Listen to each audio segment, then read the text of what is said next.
and he would probably throw for over 300. So just picking up on that, because I think everyone saw that game last week, Giants, Cowboys. It was the most exciting game. That fourth quarter with 41 points scored was unbelievable. But someone might ask, like the layperson like myself, might say, was the Cowboys defense as bad as I thought it was? Yes. It sounds to me like you're saying the answer is yes. It's worse than you thought it was. Every viewer at home that thought the Cowboys defense was bad, it was worse than what you thought it was, because the easiest route to run in the game of football is what, Taylor? Do you know? A vertical route. It's called a go. You know why they call it a go? Because you just go. Because you just go. and that is essentially what the Giants did every time they needed a play, and it worked almost every single time. And it was Neighbors and it was Robinson and it was the Cowboys were a mess and they needed to get bailed out by their kicker at the end to win. And I ask all of that because it brings us back to Caleb Williams, who was the most dissected young player in the sport right now. You know, with great promise comes great scrutiny. What do we need to see from him against the Cowboys? Should he have a very big day here? What are we thinking about Caleb through 2 weeks? Should be the best game of the season by far against Dallas. Should be one of the best games of his career. This defense is poor on the back end. That being said, I need everybody to take a breath on Caleb Williams. Can we just give the young man till like November? No. Yes. We got to give him till November till we can actually evaluate, is it going to work, or signs of it working with him and Ben Johnson in Chicago. Because every week it's like, Caleb Williams, it's the second week of the season in a new offense. And everyone's deciding right now if he's going to be the player that everyone wants him to be. And it's like no one hears. It's going to take time. It's going to take time. It's going to take time, but at the same, like when you put on the Cowboys film versus the Giants, if you do not have a career game against this defense, if they decide to play, like Giants are in zone defense 96.2% of the time. Like Eberflus knows exactly what the identity of what his Cowboys team wants to be. Yeah. Spoiler alert, they suck at their identity. Right. If it's zone 4, it's get a touchdown every single time. Yeah. So like if Caleb Williams doesn't come in and absolutely show out this game, and I hate doing this because being a former player, like you might have to start looking at a backup quarterback you're paying $16 million, 2 years, $16 million. Listen, Ben, like I hate saying it, but like, you've got to be able to dissect. Will, get in here. Don't do that. What should the expectation be? Like he's got 19 starts, he's got evidence, and I would also ask you too, like all this pressure, he was the #1 overall pick, and with all the stuff that's come out about Caleb, whether it's practice habits last year, that piece that we read in the offseason right before the season started. Sure. Coach Ben Johnson is out there in a presser yesterday saying we're not practicing like a championship football team. You're calling out your best players and your leaders on that team. Like, at what point should you not have that expectation, or at least criticize? Like, are we going to get? Because you can watch Cam Ward with the Titans. It's been 2 weeks. Titans offense is bad, but at least you feel something watching Cam Ward to where it's like, Nashville. oh, this is a cat right here. You don't feel there's no moments of feeling that way with Caleb when some of the plays that have been put on tape even this year. Like, here's my thing. That's what I'm saying. November, Will. Your perspective of is it okay? I came into the season saying there was nobody under more pressure than Caleb Williams because I know how it is with the expectation. We can't think of last year, and I understand #1 pick, but he's learning stuff that he's never learned before, ever. And so that's why all offseason it was you just got to give time for him to break all of those bad habits and start to build good ones. Let me get Hawk in here. What do you think of this? I mean, look, when you're a first overall pick, the reality is you get more time than everyone else. When you're undrafted, and I'm not pointing to you for any particular reason, Will, your leash is a lot shorter, you know? No question. You're right about that. We're two games into year 2, and on top of that, he's going against a coach that he reportedly wasn't a fan of.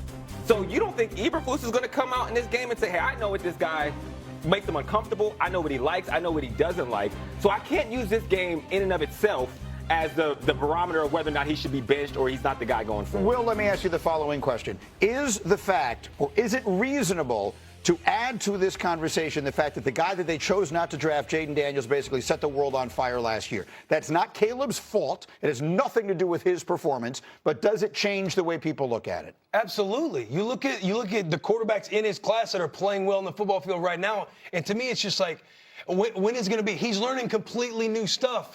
Again, you go back to the stuff that's come out of there with the way he's practiced, with some of the things that, like, look, he looks great when the plays are scripted for him. But when he's starting to ad-lib and go off cuff, he's not looking like these other guys who got drafted behind him. But, okay, so to remind everybody, I was Draft Jayden Daniels. Like that, I was drafted Jayden Daniels. So this isn't coming from a perspective of like flex? Caleb was my I was guy. too, by the way. Like, so, and I'm If we're trying going to on protect record. him. Yeah. And I was the guy also who said, I don't love the Ben Johnson and him marriage because I know the style of offense that Ben wants to play is based upon rhythm and timing, and that's not the strength of his game. All I'm doing is telling everybody, can we please give the young man 6 to 8 games to see if there's incremental improvement, because then the talent could take over. Because, and this is what I would say coming off of week 2. This game makes me crazy nervous this week. Because if you watched week 1 of last week, there was improvement. And then if you, first half. And then the second half, it was the same stuff.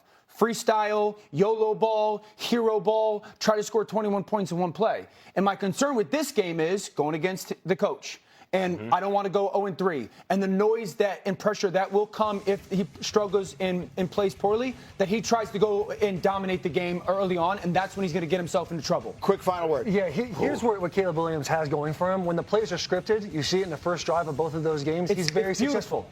Now, Eberflus, if he has the same game plan as he did against the Giants, it's going to be scripted. He's going to have the answers to the test right in front of him. And if you can't produce with that, buddy, Very impatient 6 to 8 weeks. Very impatient 6 to 8 weeks. Coach Johnson is there, not for Caleb Williams. He's there for the organization.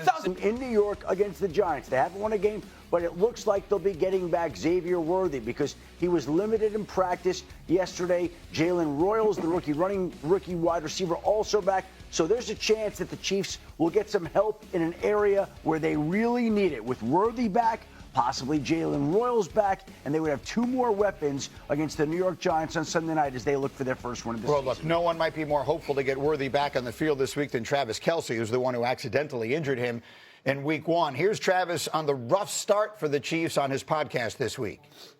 Right now, we're just not executing to the degree that we hold ourselves accountable to, and that's just it starts up top with Coach Reed and how he holds us accountable, and then us players got to hold each other accountable.